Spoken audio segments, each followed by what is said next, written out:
Hello everyone, welcome to my channel. Today we are going to talk about the Epstein case that is currently making a fuss in the West. Let me give the conclusion first about Epstein's case.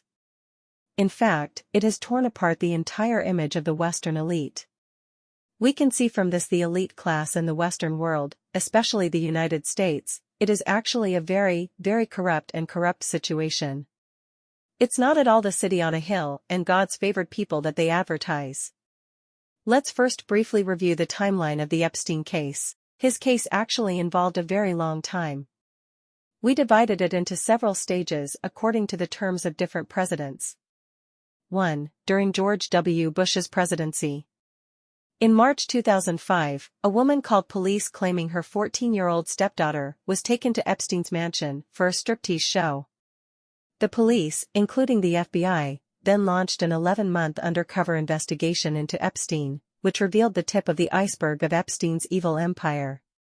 The investigation found that Epstein would hire girls, some as young as 12 to 14 years old, to provide him with erotic massages. He would then pay them for their services and provide additional money if they, the little girls, would bring him more girls. This was the crime discovered by the police when his case first began. On July 27, 2006, State Attorney Barry Krischer referred the case to a grand jury, which indicted Epstein on a single count of soliciting prostitution. This was a very lenient charge, considering the seriousness of the charges against him. Needless to say, this jury was certainly bribed. 2007, Jeffrey Epstein is accused of assaulting the daughter of a club member at Trump's Mar-a-Lago resort. Trump reportedly kicked Epstein out of the estate and banned him permanently. 2008, Epstein reaches a non-prosecution agreement with the U.S. Attorney's Office for the Southern District of Florida following a lengthy investigation into Epstein's alleged sexual abuse. Also in 2008, Epstein finally pleaded guilty on June 30 to state charges of soliciting prostitution. To avoid federal charges and plead guilty to lesser state charges, he served 13 months in prison, but was actually sentenced to 18 months and registered as a sex offender. 2. During Barack Obama's presidency. 2015, Trump spoke publicly about Jeffrey Epstein at CAC, when he mentioned Epstein's Island and the problems it could cause for Bill Clinton in the future. It's like he knew what was going to happen. On November 11, 2017, the mysterious Q first mentioned Jeffrey Epstein and his Loli Island on 4chan. This is also the first time that the term Loli Island has been presented to the public. The article also mentions the Saudi royal family, George Soros and the Rothschild family. At the same time, the post raised many questions, leading thousands of anonymous researchers to dig deeper into the details of Epstein's unknown past. There has also been an online craze to dig deeper into the details of Epstein's case. But this is just a group behavior of a relatively small group of people on the internet, and it has not become known to everyone. 3. Donald Trump's presidency.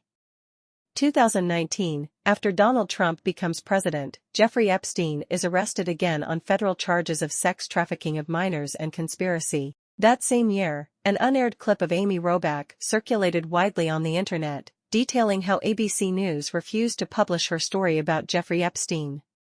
Her story included Prince Andrew, which she personally believes is why Buckingham Palace, the royal family, and the government suppressed the report.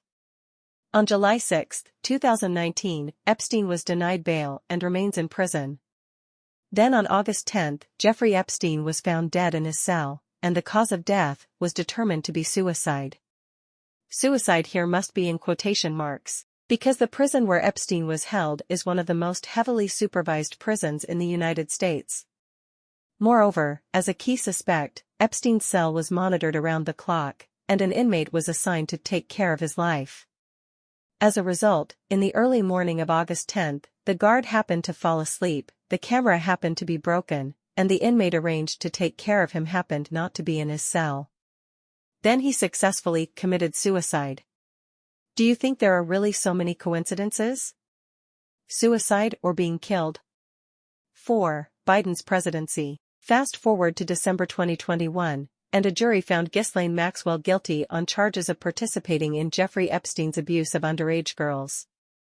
At the same time, a woman who once worked at Loli Island, Virginia Giuffre, bravely stood up and filed a civil lawsuit against Britain's Prince Andrew.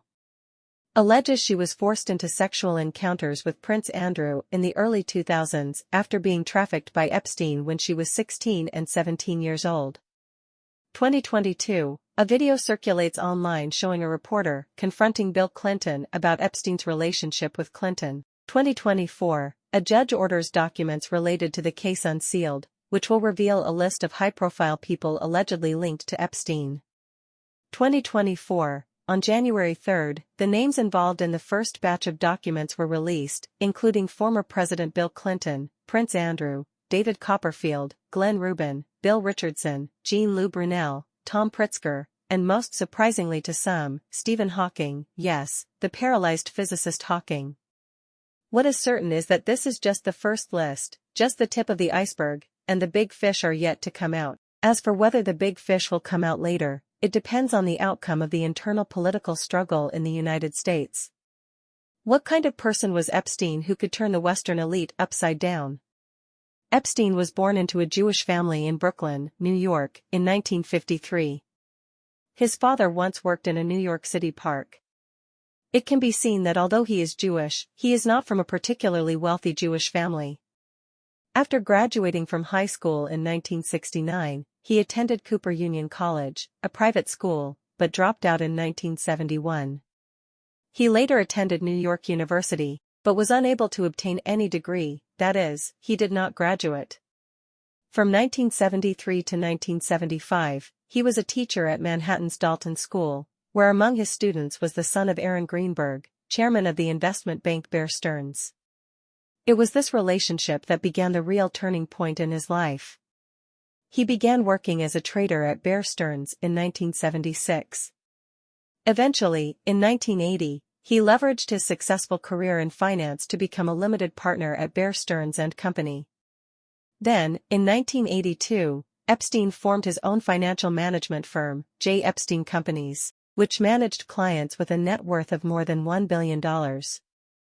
This started his path of becoming a financial tycoon and pimping various political and business tycoons. In fact, the essence of finance is actually pimping financial brokers. Let's take a look at the list of very famous celebrities involved in the Epstein case. Let me pick a few. Bill Clinton, the 42nd President of the United States.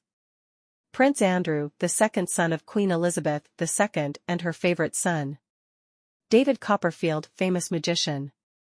Bill Richardson, senior U.S. Democratic politician and former governor of Mexico. Stephen Hawking, famous theoretical physicist. In fact, Hawking's appearance on this list is the most surprising, because after all, Hawking is paralyzed. King of Pop Michael Jackson was also on the list, but according to leaked documents, Michael Jackson only stayed on the island for a while and then left. It is possible that he was not involved, so the media, which was coerced by capital, criticized him overwhelmingly for child molestation and pedophilia. Isn't it magical? Reality can be so magical sometimes. It is said that there are almost 250 court documents in total, and only 40 have been made public now. Whether more and deeper information will be revealed in the future, I think it will depend on the domestic political struggle in the United States. It has now been revealed that someone had sex with the Obamas on Loli Island. Yes, you heard it right, it was with the Obamas. In fact, there have long been rumors on the internet that Obama may be gay and that his wife Michelle may be transgender. The evidence is that Michelle has no pregnancy and childbirth records, so what conclusion can we draw from this matter? In fact, we look at history, whether it is the end of various dynasties in Chinese history or the late Roman Empire, it can be seen that whenever the ruling elite is relatively corrupt, this is a sign that the dynasty is beginning to decline and is heading towards chaos. Having said that, the moral charisma of a civilization is the core part of its soft power. It is impossible to rely solely on the packaging of mainstream media to never reveal the truth. Because, as Lincoln famously said, you can fool some of the people all of the time, and you can fool all of the people some of the time, but you cannot fool all of the people all of the time. Therefore, rising in the East and falling in the West is not only the rising in the East and falling in the West of hard power, but also the rising and falling in the east and west of soft power. Just wait and see. In the future, extremely morally corrupt things like Epstein will be exposed in the West. Because the Anglo-Saxon nation, now the representative nation of Western civilization, was originally a barbarian race on the edge of the empire during the Roman Empire. After they occupied the original territory of the Roman Empire, they also took over the civilization that originally belonged to the Roman Empire as their own, and considered themselves the heirs of the Roman Empire. But in essence, they are still barbarians who can only obey force. Follow me, and in the next issue I will continue to analyze the secrets of Western political